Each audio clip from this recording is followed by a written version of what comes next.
안녕하십니까. 태영호의 퇴근길 한마디 시간입니다. 어느덧 한 주가 지나고 벌써 금요일이 되었는데요. 다들 집에서 편히 쉬고 계신지요? 아마 이 영상이 업그레이드 될 쯤이면 저도 편히 집에서 쉬지 않을까 이렇게 생각합니다. 집. 우리에게 집은 나와 내 가족들의 안식처가 되어주는 삶의 기본 중의 기본이라고 저는 생각합니다. 정말 없어서는 안 될 그 이상의 의미겠죠. 저는 2016년 여름 대한민국으로 이제 기순해 오면서 평양시 이제 중심부에 좋은 집을 내놓고 왔습니다. 그래서 너무 아쉬워서 아침이면 구글 어스를 통해서 저희 집 베란다를 이제 컴퓨터로 들여다보고 있는데요. 아마 김정은이가 그 집을 빼앗아서 다른 사람에게 준 것 같습니다. 제가 있을 때보다 베란다도 더 예쁘게 꾸려놓고 누군지는 알 수 없지만 베란다를 보니 좀 돈깨나 있는 사람이 제 집에 들어온 것 같습니다. 평양에 있는 제 집은 125 이제 제곱 정도 된 3칸짜리 큰 거실이 있는 그런 이제 집이었습니다. 다시 서울 이야기로 돌아오고 있습니다. 지금 최근에 이 서울에서도 이 부동산 문제, 집 때문에 대단히 소란스럽죠. 현 정부의 부동산 정책을 보면 이건 뭐 정책이라고 보기보다는 마치 집을 그 어떤 정치 수단으로 이용하는 듯한 그런 모습입니다.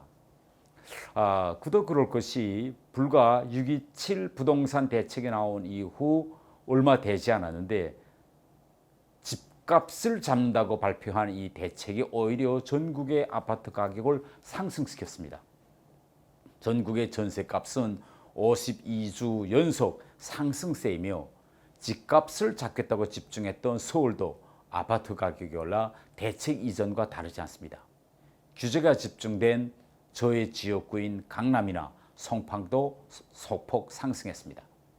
현금 없는 무주택자들만 더 심한 고통을 받고 있다는 비판이 청와대 청원 게시판에 이어지고 있습니다.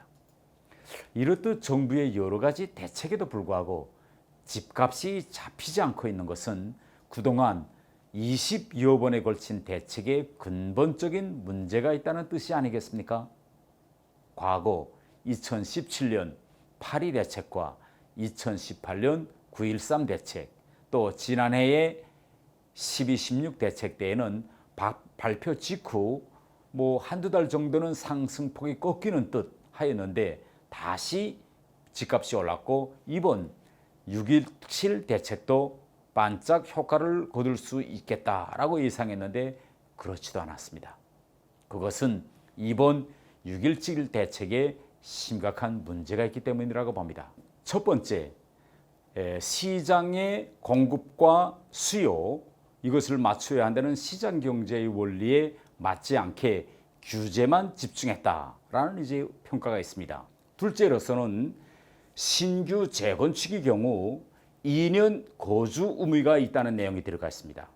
현 정부 출범 이후 강남 재건축 시장은 투기 시장의 온상이라는 타이틀을 받으면서 부동산 대책을 이념 대립 갈등으로 만들어버렸습니다. 마지막으로 6.17 대책은 토지거래 허가제의 탈을 쓴 주택거래 허가제라는 것입니다.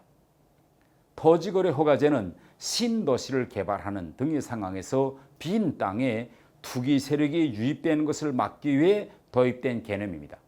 그러나 여기서 문제가 되는 것은 지금의 토지거래 허가제 지역은 개발이 진행되는 것이 아니라 아파트가 있는 곳으로서 신도시를 개발하는 등의 상황에서 땅에 대한 거래를 규제하겠다는 것은 결국은 아파트 거래를 규제하겠다는 거나 다르지 않습니다.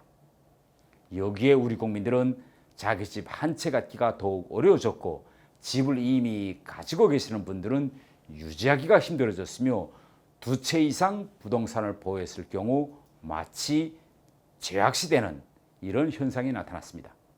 그렇지만 여러분, 청와대 고위급 참모분들 중에는 수도권에 2채 이상 집을 가진 사람들이 많습니다.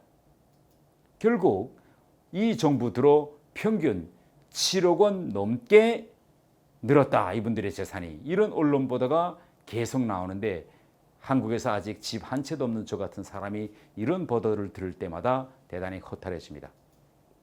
남의 자식은 강화문 광장으로 끌어내고 자기 자식은 미국 유학이나 의전원에 보내던 이율배반적인 모습이 마치 이번 부동산 대책에서도 보이는 것만 같습니다.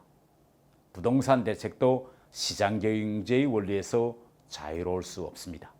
지금까지 시장경제 원리에 반하는 대책으로 부동산을 잡은 이런 나라는 또 여기서 성공한 신뢰는 우리는 아직 보지 못했습니다.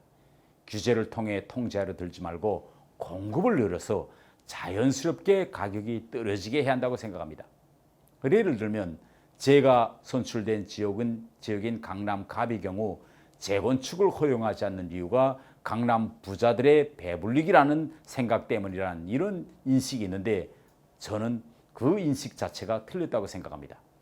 강남의 주택 공급을 늘리면 일시적으로는 거기에 부동산 시장이 오르는 것처럼 보일 수 있으나 시서 지역의 주요 부동산 공급을 늘리면 결국 저는 부동산 가격이 안정될 것이라고 생각합니다. 강남의 집값이 안정되면 타 지역은 자연스럽게 안정됩니다. 부동산도 자유시장 경제 원리에 맡겨야 합니다. 규제는 시장을 통제할 수 없고 정부는 시장을 통제할 수 없음은 이미 많은 사례에서 드러났습니다. 북한의 김정은 정권도 장마당 이 자유시장을 통제해버리고 별의별 수단을 다 동원했지만은 결국은 오늘 북한을 돌이켜보면 장마다승은 늘어났고 시장경제의 요소는 더욱 증대되는 현상을 볼 수 있습니다.